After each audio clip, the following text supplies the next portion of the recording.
Good morning, good afternoon, good evening, maybe even good night. My name is Charlie Vázquez. I'm at home in Brooklyn, and I'm unveiling this video on April 15th. It may be after April 15th if you're catching it later.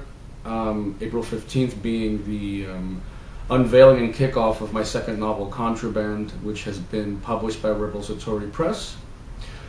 So a big thank you to Sven and everyone at Rebel Satori for doing such a great job and for publishing such interesting books. And also a quick thank you to Cesar Vargas and Kurt Wagner for helping me with the video trailer, which you'll also be able to see on this blog post, or you can look it up on YouTube. Charlie Vázquez Contraband, it should pop up right away. Cesar being the editor, the filmmaker and editor, director, and Kurt for his soundtrack contribution. Love you guys. I'm going to read quickly from the foreword of Contraband. Before I do that, just to give you an idea of what the book is about, it's a novel written in the first person about a man whose name is Volfango.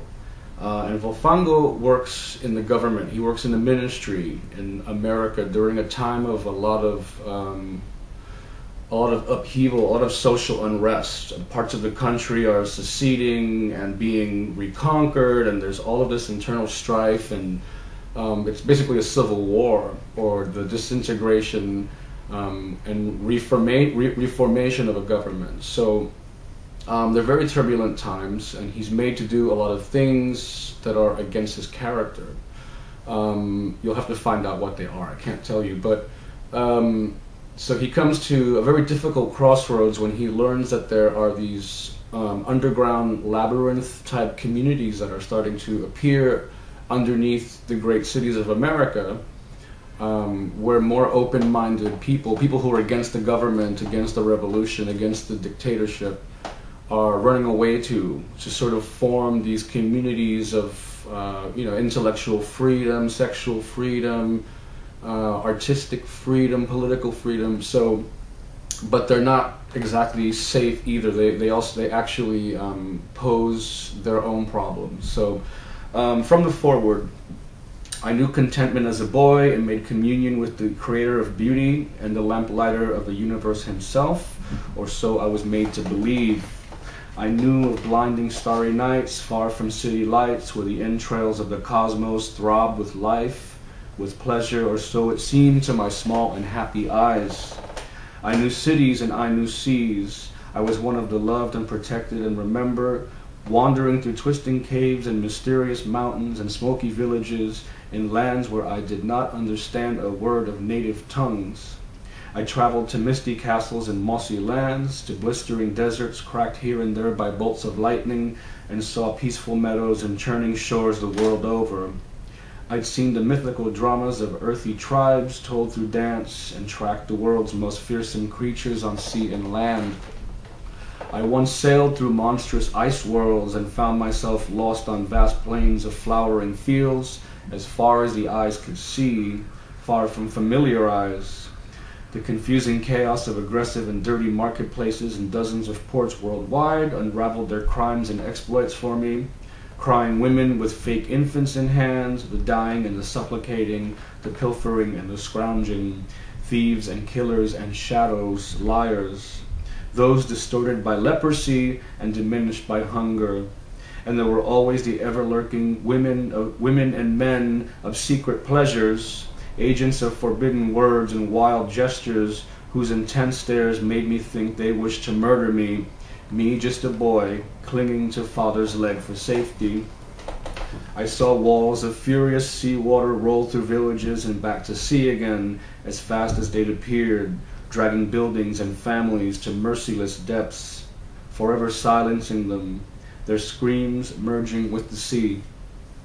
I heard the music of dying tongues, spoken with my very own ears, the fear of death in every note, and remember feeling ill in strange lands where thieving monkeys and daring parrots challenge you for your food, places where the unforgiving sun was so large in the sky you swore you could reach up and throw it far. I knew all of this before I was even a young man with dreams and desires. I knew this all during a colorful storybook era of wonder and innocence that somehow seems impossible to have lived. I survived diseased and humid jungles as dense as temple walls, and vividly recall secret coves where lovers met at dusk to be alone by whispering waves under the jealous glare of brooding palms. I went to twilight seafood restaurants in the islands where dark locals drank bottled cokes and stared with wonderment, with tribal suspicion. I witnessed blazing tropical sunsets, crumbling ruins, and formidable fortresses recalling the power and greed of bloodthirsty kings, of vicious queens, with my very own eyes. All of these things live immortal in my heart, for I once knew adventure, discovery, and awe. I once knew deadly creatures and island cuisines, tales of olden soils and dances of the forest, phantoms of the sea.